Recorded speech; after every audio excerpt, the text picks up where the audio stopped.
Thanks, Eileen. And if you're just joining us, I'm Amy Henderson, and I'm here with Lou Comer. We're both with GMA, and we are doing Live in the Hall at the GMA Annual Convention. And if you're at home watching us, hi, wish you were here. We miss you.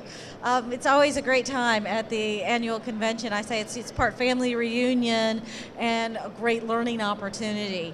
And part of our family is Dan Beck, who is with the Local Government Risk Management Services, LGRMS, which is a joint operation of ACCG, the County Commission Association, and GMA. So anybody who says that GMA and ACCG can't get along, cities and counties can't get along, this is proof that that is not true. This is a long-standing partnership that has worked very well. When it comes to saving money in insurance, people can get exactly. along together. We all want to do that. Dan, tell us a little bit about what LGRMS does. First of all, what part of the family do you think? What are we, the stepchildren of the organization? No, not stepchildren.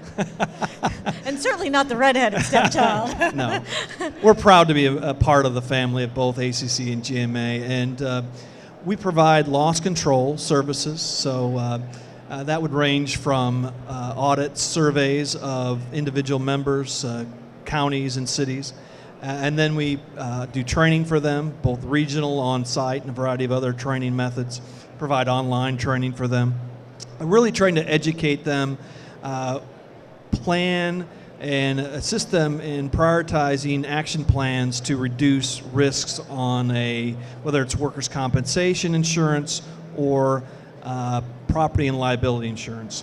And then we have a health promotion service team that really focuses on reducing individual risks to health to the employees of either county employees or city employees.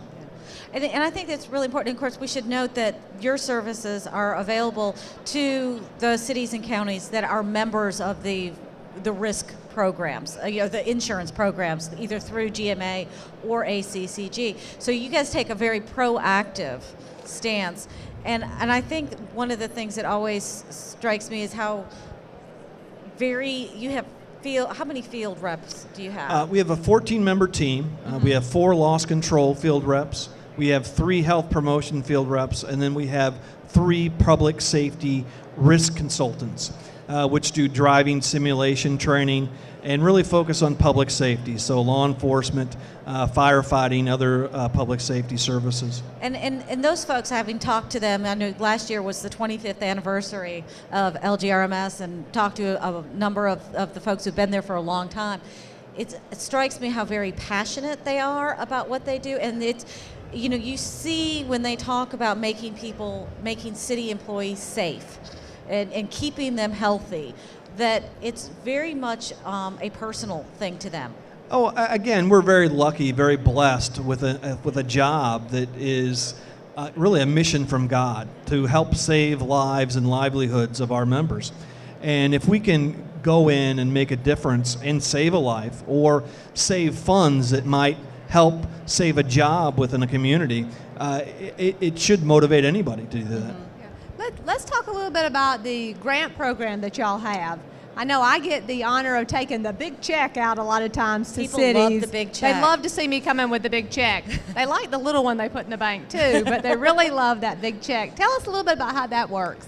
Well, again, this has started multiple years ago, and really trying to encourage people to participate in some of our programs. So we've set some fairly low-level expectations regarding program expectations, so that each city will have a safety team, they'll provide safety training, they'll do inspections, they'll have programs to address different things, they'll be supported by the leadership within that particular organization.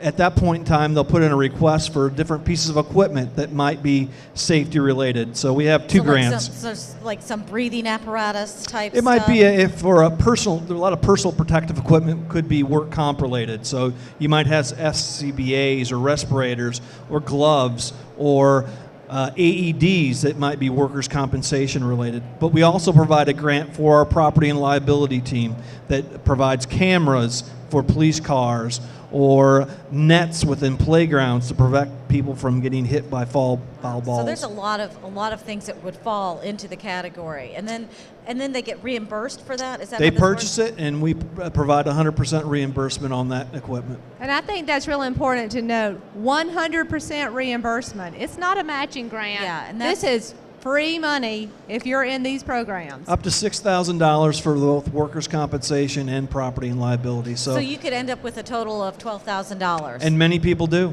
That's awesome.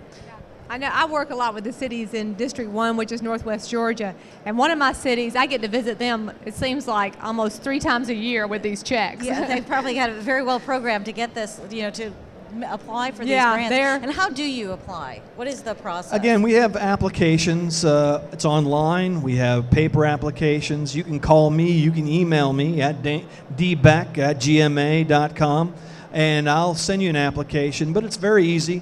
We'll walk you through things. We have many people that do it for the first time.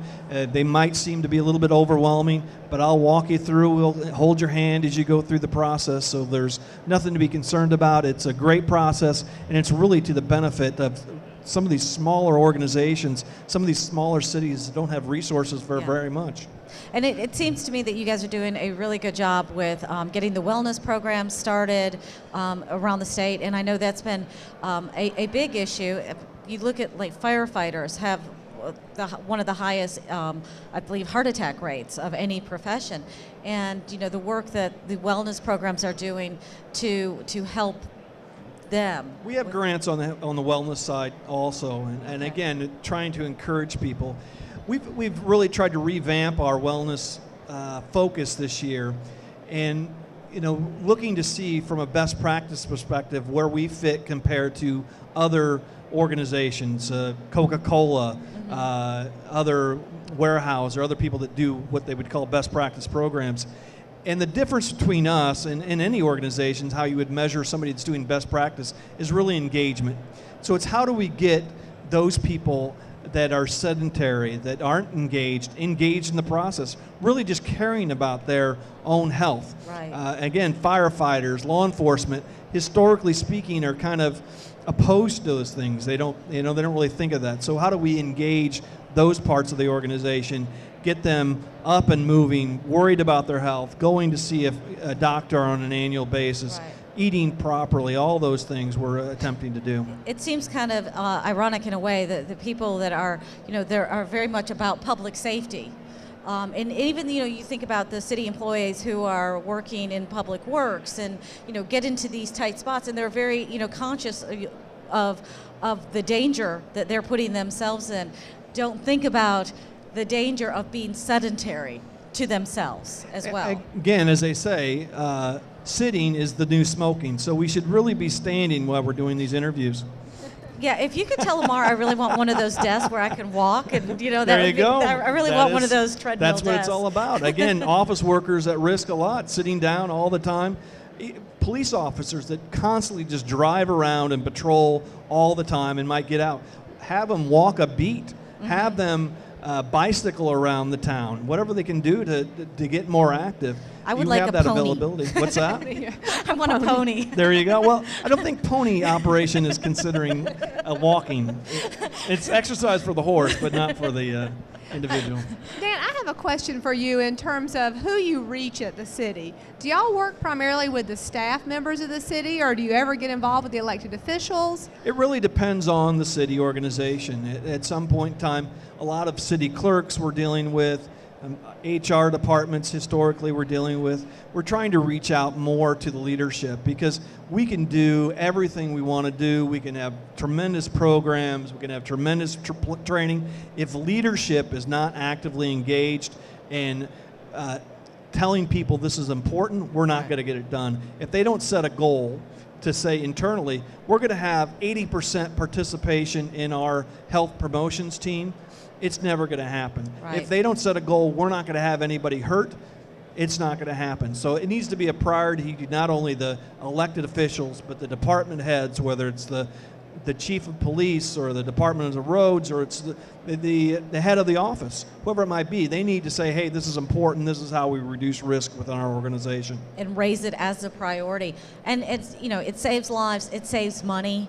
it just seems like it's such an important thing to do. It saves lives, it saves money, and ultimately speaking, a place with a sound safety and health process is a place that's going to have a better morale. It's going to be more productive. It's going to be better with the public. It's overall, it's the only way to go. Yeah. Well, Dan, thank you so much for being with us. And we hope that more folks will be giving you a call and talking to some of your field reps about how they can make their workplaces healthier, safer places, and of course get that free money from the safety grants and the workers' comp grants and the wellness grants. Sometimes you have to give bad news, but when you're giving away free money, I've never met people that are really angry with you when you're giving them a check. Yeah, they always love to see me come in with a big great. check. Yeah, keep those big checks coming. Thanks, Dan. Thank you. Thanks, Dan. And we're going to go back out to Aileen on the exhibit hall floor.